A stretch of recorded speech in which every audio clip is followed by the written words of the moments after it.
Hello! Hello!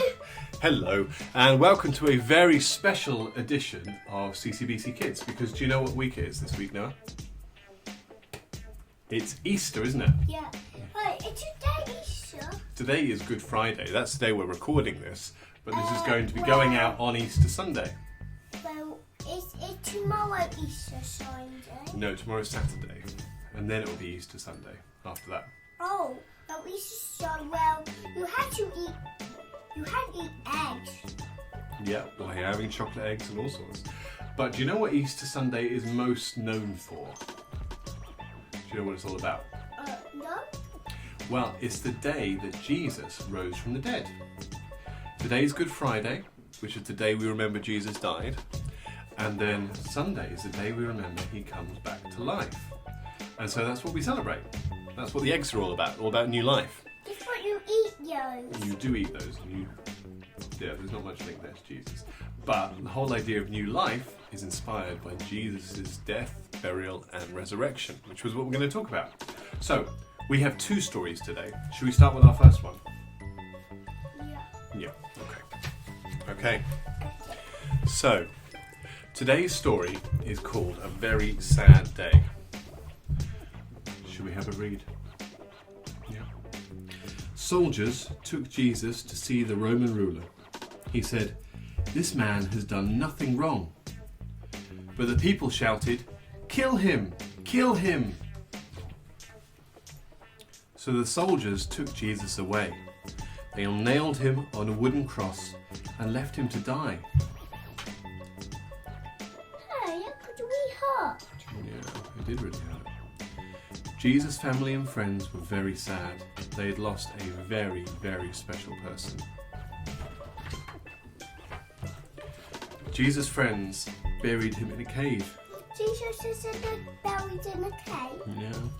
They rolled a huge stone across the doorway. You just jump it over those pages and onto this page. You jump it over That's those. okay. But when they came back, the stone had been rolled away. 2 angels were inside the cave. "Don't be afraid," said the angels. "Jesus is alive. He has risen from the dead." Wisdom. Risen. Well, risen means that he has come back, that he has died, which means he's kind of gone down, but then he's risen, so he's come back up. In that kind of metaphorical sense. Strange. Yeah, it's a bit strange. But that's what we celebrate today, is that Jesus is alive. So, should we do our first activity? Yeah. So, Noah, do you know why Jesus died for us on the cross? No. No? Well, I want to show you. So, you know how sometimes we get put on timeout? I know that. Yeah. Because sometimes we do things that are really naughty. I know that. Yeah. And so, when that happens, we kind of get a bit stuck because although we've been... that. Yeah. Because although we've been forgiven by Mummy and Daddy... I know that. Yes, I can tell. Yeah. Though we've been forgiven by Mummy and Daddy, the reality is that we've still done that bad thing. I know that. Yeah. And so there's a problem with that because that bad thing is still there. It's entered into history. It's in existence. I know that. Yeah. So I want to show that through a game. Okay.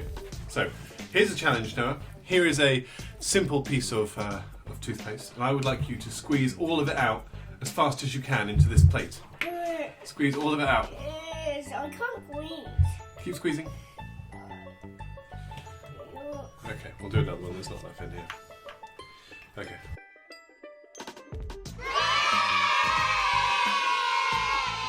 Right, do that again. So, here's your challenge, Noah, if you choose to accept it. Oh, yeah, it's the one I eat. Yeah, no, you don't eat this one. So, I would like you to squeeze this out as fast as you can. Try and get all of it out. Okay, go for it. And you've got to do it as fast as you can.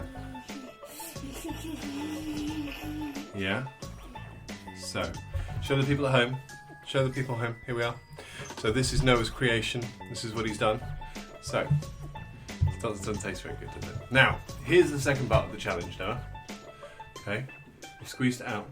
Now, you've got to get it back in. How can we get back in? That's not hard. Well, go on, try. Do you think you can get it back in? I know we can't. We can't? I can't get it back in. How would you try and get it back in? I don't know. Yeah. You know, this is the problem when it comes to sin, you see. Because when we do things that are wrong, they kind of go out from us. They're done. They're in the world. And however much we try, they're still there and we can't get rid of it. But this is what's so exciting. This is why Jesus died. It's because Jesus, what he does is he takes our sin, the problems that we've made, the bad things that we've done, he takes it upon himself. And it then becomes his. Yeah? Leaving you free. Which is great, isn't it? Yeah. So it's like, this is your problem, this is the mess you made, and Jesus takes it, and now that's his. And so he achieves that by dying on the cross, which is a really good thing, isn't it? Yeah. So, should we ask people to do their craft activity now? Yeah. So what we'd like you to do at home is, I would like you to build us a cross.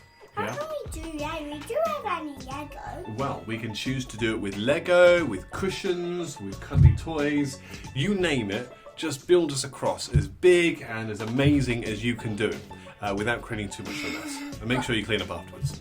So, build the biggest cross that you can, and we'll see you back in just a few minutes.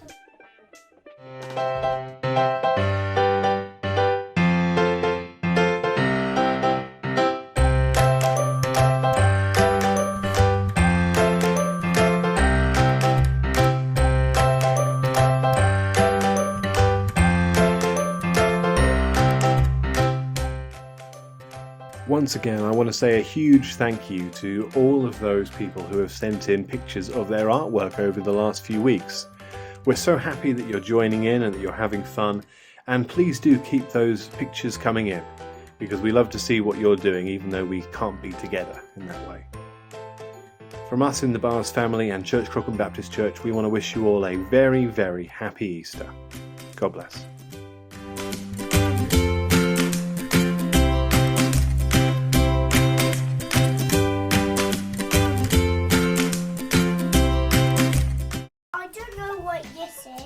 It's okay, don't worry.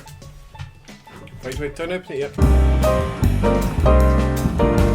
So, Mr. Noah, when Jesus died on the cross, for some people, they think that was the end. They don't think Jesus rose again. Which is really sad, because if that's the case, then nothing he ever said or did really matters. Because if after all of it, he just ended up dying and that was the end of the story, then he was just a man like anyone else. But the point is that Jesus claimed to be God.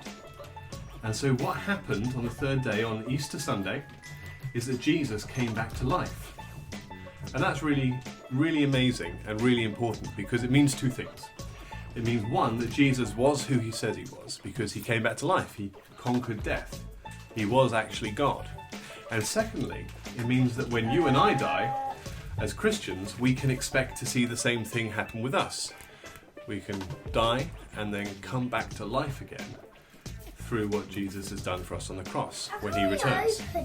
So, a little image which I think is really helpful is the image of a seed. See, can we get these seeds open? You've been doing a good job, but they are tough, aren't they? Aha! There we are. There's a packet in a packet.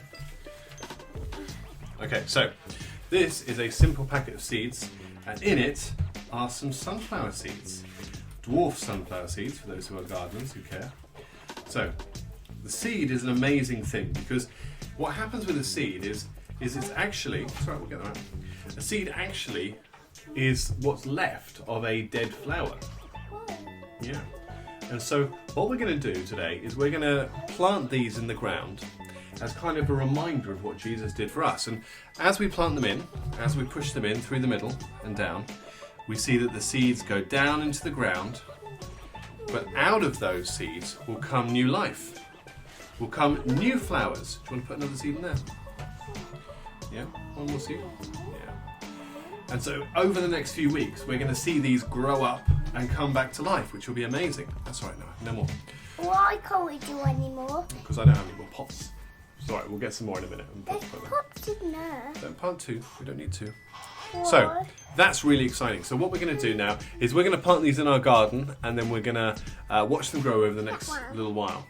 So, Noah, This is one of my favourite stories that we have at the moment. It's called Sophie. And a ball. Oh, can we see that? Yeah. Sophie and the Heidelberg Cat. And for the adults at home, this is an extract from the first part of the Heidelberg Catechism, which is just a series of statements and questions and answers all about the Christian faith. But here, in some wonderful and beautiful pictures, we have a really important message, I think, that's good to hear on Easter. So, let's read this together, shall we, Noah? Sophie is crying. Her sister Michaela has broken her dollhouse and nobody cares. To make matters worse, she's pushed over her sister and yelled at her parents and stormed up the stairs. She looks out the window and sees on the chimney the cat from the Heidelberg's house next door. She stares at it when, to her utter amazement, it suddenly asks her, "You're crying. What for?" Sophie is very surprised, but she knows that you cannot tell lies to a talking cat. "Michaela just broke my new dollhouse," she says, "so I gave her a shove and I knocked her down flat. Then I screamed at my parents and I ran to my room, and now I feel guilty for doing all that. In fact, I feel worse about me than the dollhouse." "What do you mean?" asked the Heidelberg cat. "Well," Sophie whispers, I've upset Michaela. I've upset my mum and I've upset my dad. And worst of all, I've even upset God. And the Bible said that means I'm really bad. The cat puts its paws on the windowsill, grins, and says, "Sophie, let's go for a rooftop walk." Quick as a flash, Sophie climbs out the window. She knows you say yes to a cat that can talk. Scrambling up tiles and walking down roofs, they peer into houses and gardens and chat. The birds in the skies raise their eyes in surprise at a girl on the roof with a talking cat. "Right," says the cat, "you just mentioned the Bible. So what do you think it is trying to say?" "Easy," says Sophie. "It's trying to tell us how we can please God and be kind and obey. Be bold like King David, be brave like Queen Esther, and do what God tells you no matter how scary. Don't fight him like Pharaoh or trick him like Judas. Be patient like Paul and respectful like Mary." The cat looks at Sophie. "And are you?" it asks. "Not really," says Sophie, "at least not for long. That's why I was crying before. It's so hard to be good all the time, and it always goes wrong." "Aha," says the cat. "Let me tell you a secret.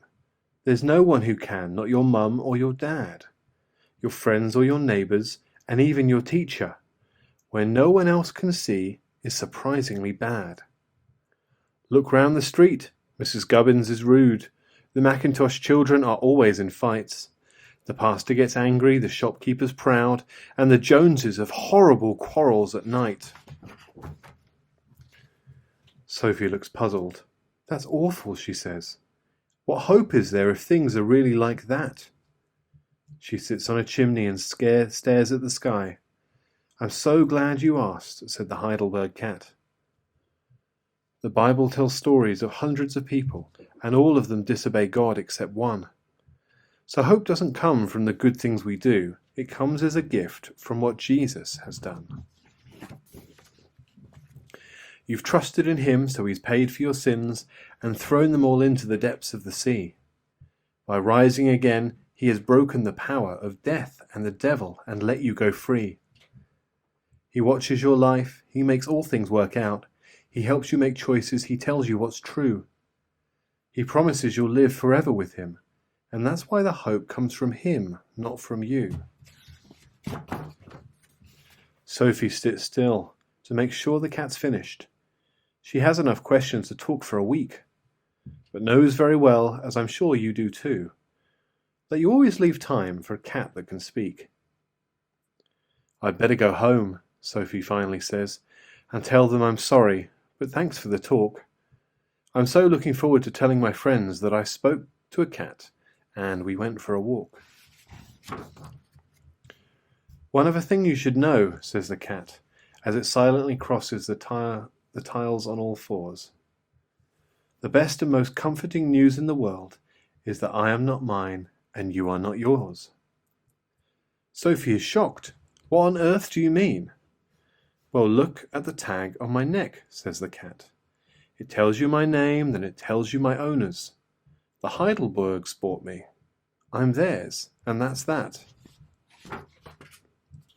The same goes for you. You've been rescued by Jesus. So he is your master from now till you die. He'll love you, protect you, and never neglect you. But you're not your own, Sophie. Neither am I. At last they arrive right outside Sophie's window. She clambers back in with her hand on the slat. When will I see you again? Sophie asks. I'm not sure you will, says the Heidelberg cat. But to help you remember our first conversation, I'll give you my tag with my name, just in case. With that, it goes back to the Heidelberg's chimney. Sophie looks down at the tag. It says, Grace.